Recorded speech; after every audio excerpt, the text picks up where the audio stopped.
Well, hi everybody, this is Steve with D9 Games, bringing another video of something that crossed my mind.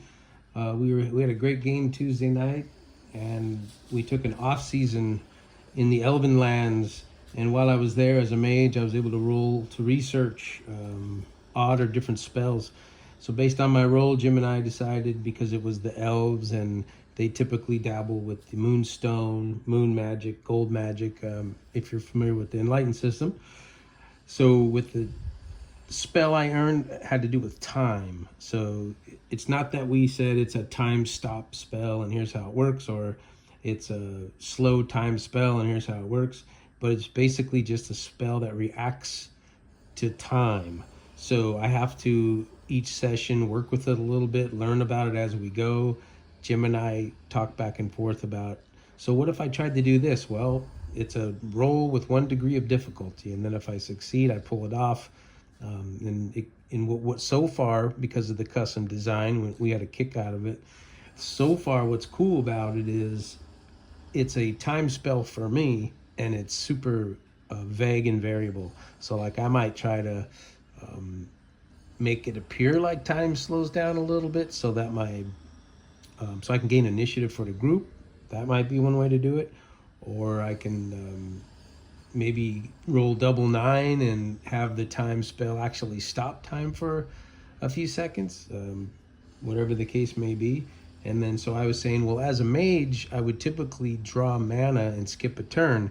What if I can use this spell to be able to draw my mana and then cast at the same time? So it's definitely not an easy task, but if it's something that I want to add to my cast, adding 1 degree of difficulty, and then being a high level sorcerer that I am in the campaign, I have 4 or 5 extra dice of ease for different things. So if I'm trying to stop time or cause my foe to miss a turn or something like that based on this time spell, I basically can roll with a couple of dice of ease, because I would lose a die for the difficulty. So that's kind of fun. It's just a custom way of doing whatever crosses your mind and being imaginative in the game. And then, of course, if you fail a roll with time stop, you might freeze or be trapped in time or something, or go back in time. So that's what's cool about it. It's not really quantified, so you can have fun with it any way you like. Another thing I want to talk about was how we deal with gold. So originally we were saying 1 day's wage is a gold piece or a piece of gold or whatever. But I'm starting to think that it might be cool to run a barter system. Maybe there is no gold, or there is gold, but it's not worth anything. So people say, man, I'd rather have that pouch that you have, or I'd rather have that rope. That's a good looking rope. I'll trade you for, a quiver of arrows or something, things like that. And that adds to the role play, adds to the adventure. It adds a little bit of, I don't want to say crunch, because it's not crunchy. It just adds more flavor to your character sheet as to what kind of things you're carrying around. Also, in most tabletop role-playing games, you'll have an amount of gold that's ridiculous, like 100, 1,000, 10,000 gold pieces. Where are you going to carry all this stuff around? So I know that's always kind of like a hand wave. So if you go with just a barter system in your world, we are at 300 BC. That's not too unreasonable, probably. The Celts bartering and giving, different equipment for food and vice versa, or weapons and armor. That'd be a cool way to do it. And then, of course, you've got different roles you can make to sell somebody or bluff them or BS them or whatever. Could be a more fun way to give out loot too. So, but the reason I brought this up is we have moonstones and blood rocks in our game.